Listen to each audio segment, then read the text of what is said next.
Hello, welcome to musicianlauncher.com. Thank you for clicking on this video. Now I know that some of this stuff is not very popular. This is some more intense work when it comes to music theory and ear training and stuff like that.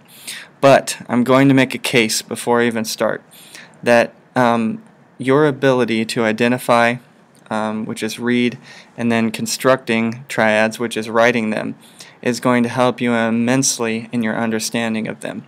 The reason why I say this is because imagine trying to read words or a book if you didn't know how to write. How hard would that be? Is it possible? Yeah, but it's going to take you a lot longer. Imagine trying to learn how to write if you couldn't read, or read if you couldn't speak. All of these things fit together seamlessly, and they create our vocabulary. They create the network of words and understanding and inflection that we know as humans. And so language is very important, and music is a language. It is spoken through the instruments that we play. It is written and it is read, and it is played by ear. It is understood, and there are certain inflections to it. So if you think this is in vain, or you think this is not worth it, then you might reconsider. Okay, so here's what I'm going to do. I'm starting here at the first measure, and this is just a template sheet. So I'm just going to use this to show you what I'm doing here. Okay, now you may find that understanding where the C major triad is pretty easy.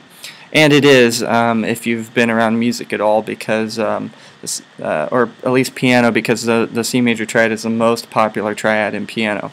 But what about a C sharp major triad? How would you find that? And I'm going to show you how you can find any triad. That way when you go to teoria.com or other music theory websites and you do these exercises, you will be well equipped to find the answer. And eventually it'll come so easy you won't even have to try. Here it is. This won't take very long. So C sharp is the triad name, C sharp major. What is next? Okay, now this is going to be very important. It has to be two letter names. So it has to be, the next note has to be an E. What value of E is the key? Is it an E? Is it an E sharp? Is it an E flat? Is it an E double flat? Well, that's what we're going to consider. Now, if C is sharped, the third note, the third of the chord, has to be 2 whole steps away. So we could logically say that if C and E, if C to E, C natural to E natural, is 2 whole steps, then C sharp to E sharp is 2 whole steps. Okay, you can also do this on a keyboard, and that will help you too. But basically, if you just count 2 whole steps, if you don't know what a whole step is, consult my blog or others. Now, to get to the 5th, it's going to be a step and a half. We know it has to be a G, because it has to be 2 letter names away.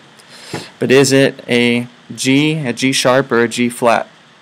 You can find that by moving up a step and a half. This one happens to be G sharp. And I don't know if you could hear that, but it sounds like a major chord. This is how you identify or construct major triads. The minor is going to be the opposite. So from the 1st to the 3rd is going to be a step and a half. So this would be natural. Natural.